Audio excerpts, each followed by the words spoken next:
Could your vaccination status against the coronavirus affect what you pay for health insurance? A Joplin health insurance company sheds some light on that question, coming up. Plus, after a former Facebook employee testified about potential dangers of children using Facebook, Missouri's junior senator talks about legislation that he believes could hold big tech more accountable. The 4 states' most watched news starts now. COVID-19 vaccination status is affecting some people's health insurance rates, but not in Missouri, at least for the time being. This is KOAM News at 6. KOAM's Mike Mahoney spoke to a Joplin insurance specialist to find out if the pandemic is affecting premiums. Delta Airlines recently made national news when it announced it was raising insurance premiums on its unvaccinated employees to the tune of $200 a month. According to Missouri's COVID-19 dashboard, a little over 48% of the Show Me State's population is fully vaccinated, which means a lot of Missourians will be paying more for their health insurance if their employers go the same route as Delta. But the president of Joplin's Insurance Center says that's not currently the case, at least with the major insurance providers that his company represents. We don't have any providers that we represent that I'm aware of that even ask the question if you're vaccinated or not. That's for group health insurance, life insurance, group life insurance, and certainly any workers' compensation. It's been a non-issue so far. But what separates Delta Airlines from other employers who offer health insurance to their employees? Mr. Brothers has some thoughts. Many larger companies are self-insured, and so therefore they define their own benefit plans, and they can make whatever requirements for their plans that they want to. But in our local marketplace, there are self-insured companies. We've heard of no one requiring people to pay more premium because they're not vaccinated. And while the Insurance Center president can't predict the future, he says he doesn't see the situation changing. My own opinion is we won't see it become an issue from an insurance underwriting perspective. They don't ask questions about other vaccinations and things or flu shots. In Joplin, Mike Mahoney, KOAM News.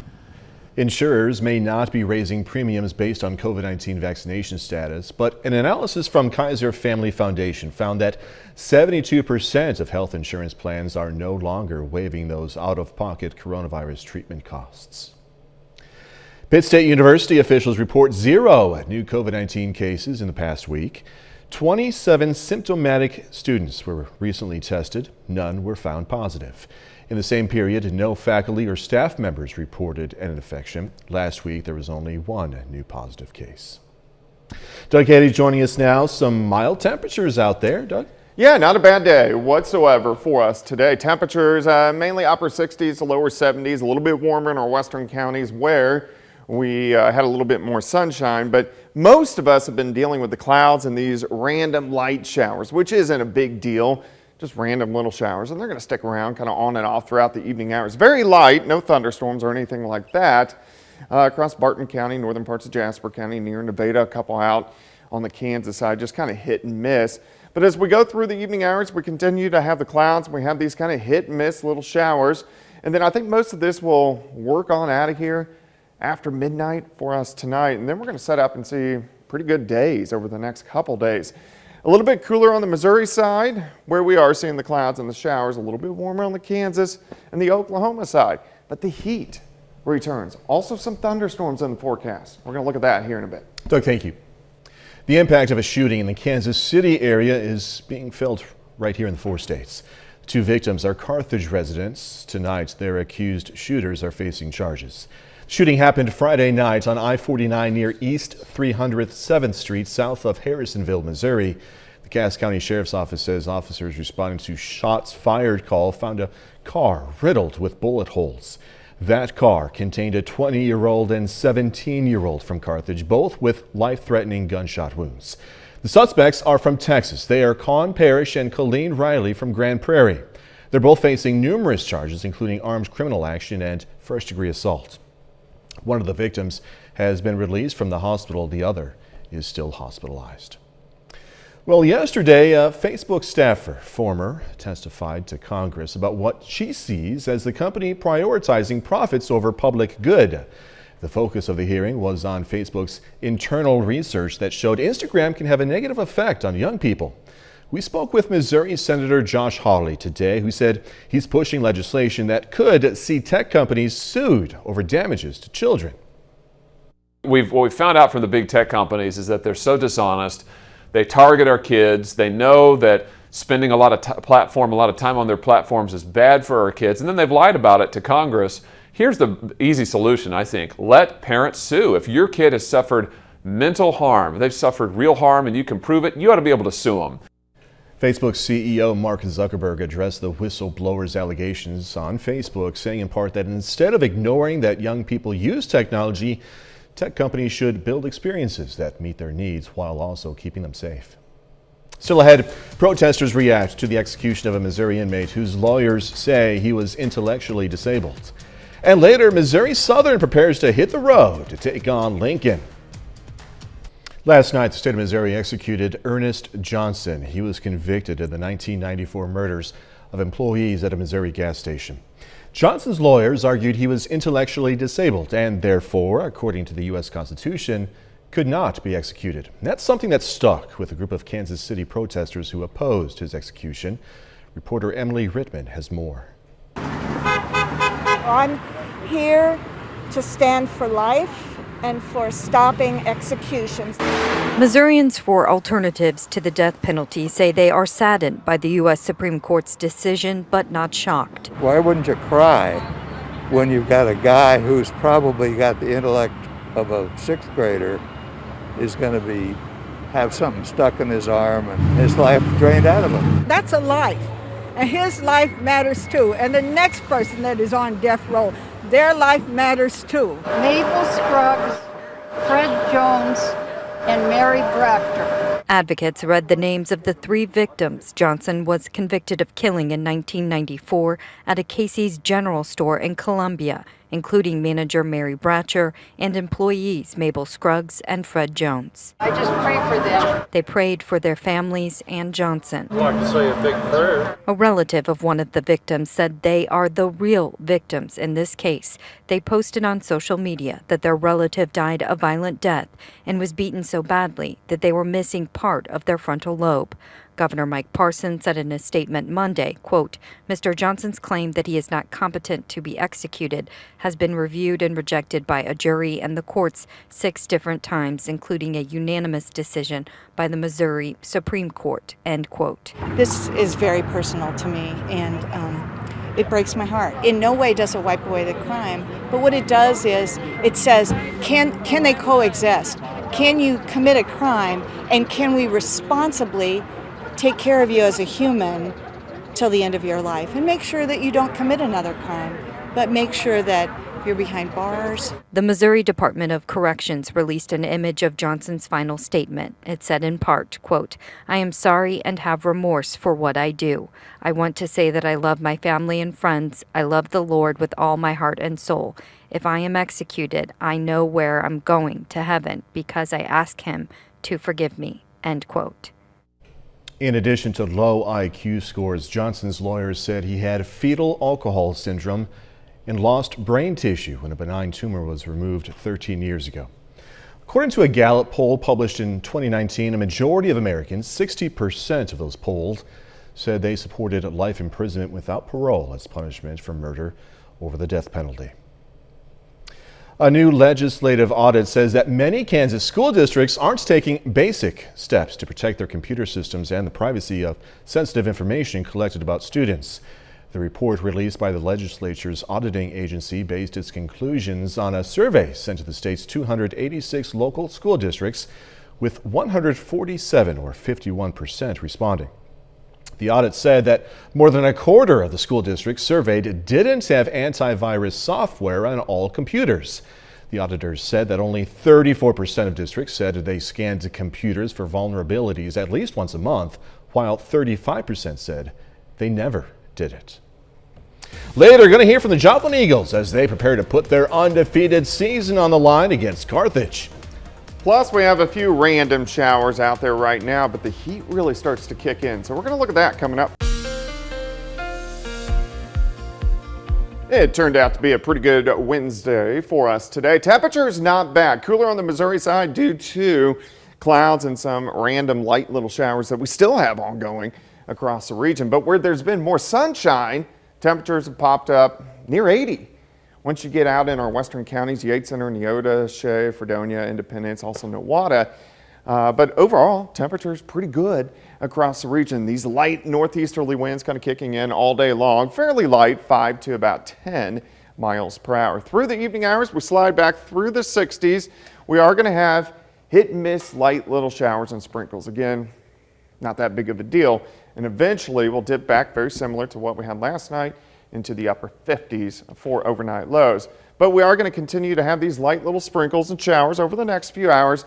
You can see they're a little bit more confined on the Missouri side, kind of right down the state line of Missouri and also Kansas. And then you get sunshine once you get out southeastern Kansas, northeastern parts of Oklahoma. A little cluster of light showers, Nevada to Lamar, Pittsburgh, and then on the north side of Joplin, and then very spotty besides that. And that's it. So not a huge deal.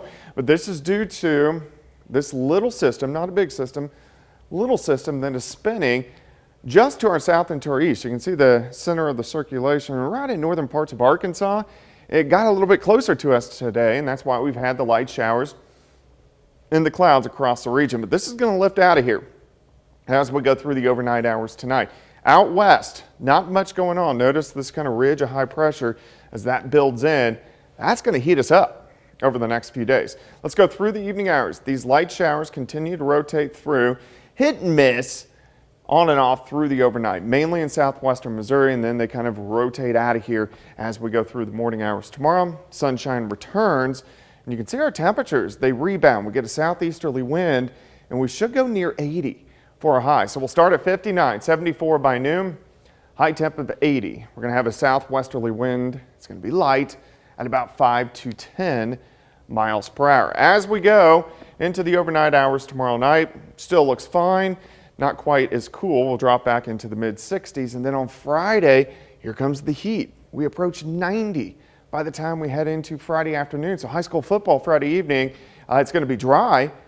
It's just going to be fairly warm. Even hotter on Saturday. I think most of us 90, 91 degrees. It's going to be very windy as well. The winds are going to start to pick up Friday, Saturday, and Sunday. It's going to be windy. Here's Sunday. Here comes our next cold front. Slides in late Sunday. So most of Sunday is going to be dry, but some of these thunderstorms are going to work in Sunday evening, and some of these storms, they could pack a pretty good punch. So we're going to watch that as we get closer to Sunday night and Monday morning. And then our next system rolls in late Tuesday into Wednesday with chances for thunderstorms. We haven't had a ton of rain over the past week or so, but it looks like we're going to have our chances by the time we go into next week. 80 tomorrow, 89 on Friday, 91 Saturday, 88 still on Sunday. We do cool back down Monday, Tuesday, and Wednesday, but temperatures overall stay fairly warm for this time of the year. Enjoyable, but unreal. Yeah, not bad. Yeah, Doug Heddy, thank you. Missouri Southern is hosting its Southern Summit. The Southern Summit is a chance for professors and other educators to develop tools to recruit and retain students. It's also an opportunity for staff members to connect. This year's keynote speaker was Dr. Darrell Davis, Assistant Superintendent of Equity, Inclusion, and Innovation for Kansas City Public Schools. This week is Fire Prevention Safety Week. And the East Newton Fire Department today caught up with some students at East Newton schools to teach them about fire safety. You know, I think it's a great opportunity, you know, if you can remember when you were little, you know, and you see the fire truck go by, and it's always exciting to see that and to be able to see it up close and to touch it and to see what it looks like inside. I think it kind of helps to not, it won't be as scary. That's neat. You can find some fire safety tips in this story on our website. That's KOAMnewsnow.com. Coming up in sports, going to hear from the Joplin Eagles on Friday night's undefeated showdown with Carthage. And the Missouri Southern Lions preparing to hit the road against Lincoln. Jacob Leonard has that and more, of course, when we come back.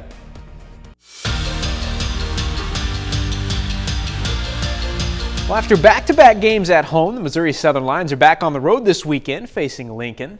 Southern is 1-4 through their first 5 games, and they'll try to avoid their third straight loss on Saturday. On the other side, Lincoln is dealing with their own struggles. The Blue Tigers are 0-4 to begin the season.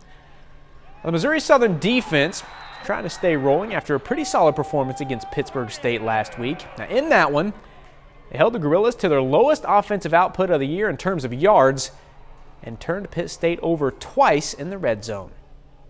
Probably the most impressive thing about our defense is they don't flinch.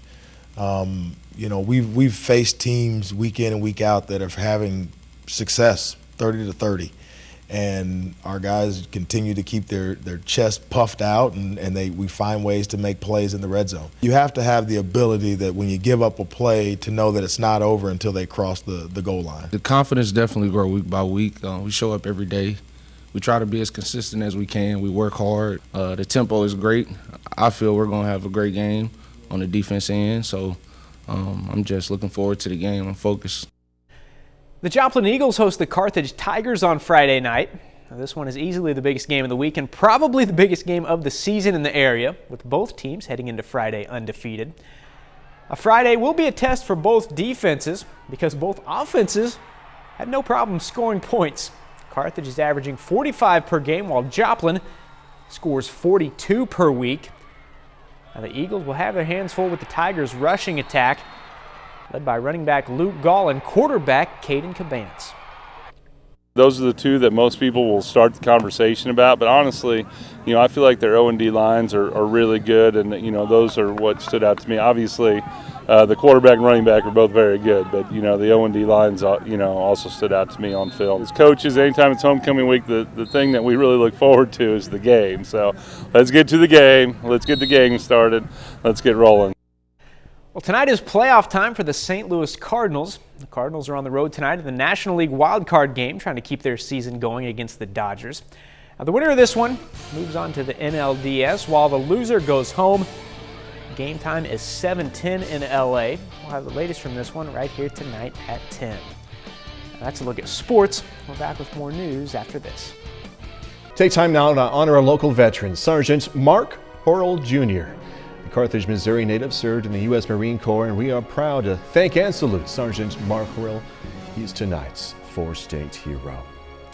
Here's a look at what's coming up tonight on KOAM News at 9 on Fox 14. Going to hear why some Pittsburgh residents could have their next Domino's pie delivered by a fire truck. Also, organizers for this winter's Olympics going to begin final testing on COVID-19 protocols this week. And a new wine, you guys, made with mustard seeds.